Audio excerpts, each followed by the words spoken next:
Come to me, spirit of any celestial sphere. Anything. In the movie Nosferatu, Ellen is the main character, whose actions ultimately contribute to the chaos and horror that unfolds throughout the entire movie.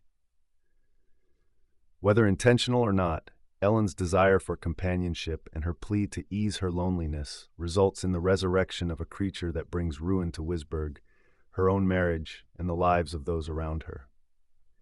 In the very beginning of the movie, Ellen's desperation for companionship is established as the key factor that summons the Nosferatu. As a young girl, Ellen cries out for a supernatural being to ease her loneliness.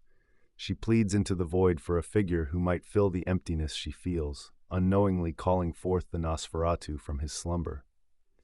This moment is the catalyst for everything that follows. The Nosferatu's actions throughout the film are not random or merely a product of his nature. They are set into motion by Ellen's plea. I sought tenderness, and I called out. Come to me. I lay within the darkest pit. Spirit of any celestial sphere. Anything. Till you did wake me.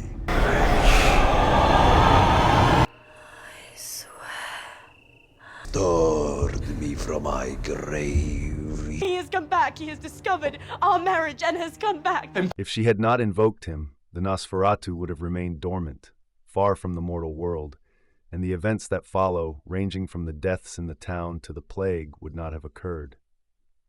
The first instance of someone close to Ellen suffering for her actions is when her husband is sent to help Orlok. The only reason he was chosen was because he was married to Ellen. He suffers while living with Orlok and is even left for dead when Orlok leaves to come after Ellen. When Orlok arrives in Wisburg, he does so not because he actively sought out the town, but because Ellen lives in this place. He brings with him a plague of rats and even begins to sow chaos and destruction here. The people that are affected first are not in any way connected to Ellen, but this would soon change when she rejects him. Orlok, driven by his insatiable need to possess Ellen, retaliates against her resistance by murdering Anna and her family. He's too infirm to travel, so you needs must journey to him.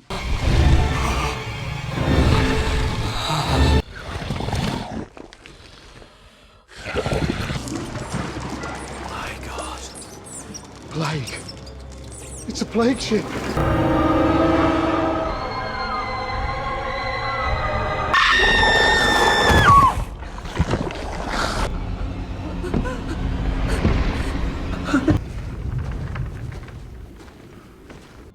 So small.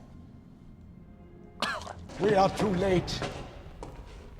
Your disease is mine has brought all of this outrage. Very present. You must Just hear us. hero. Friedrich, these... The Nosferatu only targeted those specific people because of how close they are to Ellen. Even the death of Anna's husband by plague is a result of Orlok's presence in the town.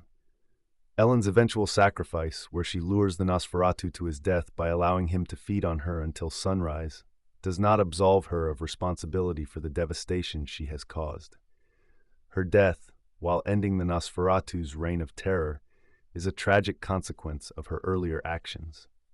The plague, the death of her loved ones, and the suffering of Wisburg are the aftermath of a single, desperate wish made by a lonely young girl. The Nosferatu's power was unleashed because of her, and the events that unfold are a result of her indirect but significant role in his awakening. Whether or not she fully understood what she was doing as a child is completely irrelevant. She begged for anything, and she got the Nosferatu. She even swore herself to him. Everyone in this town suffers because of this.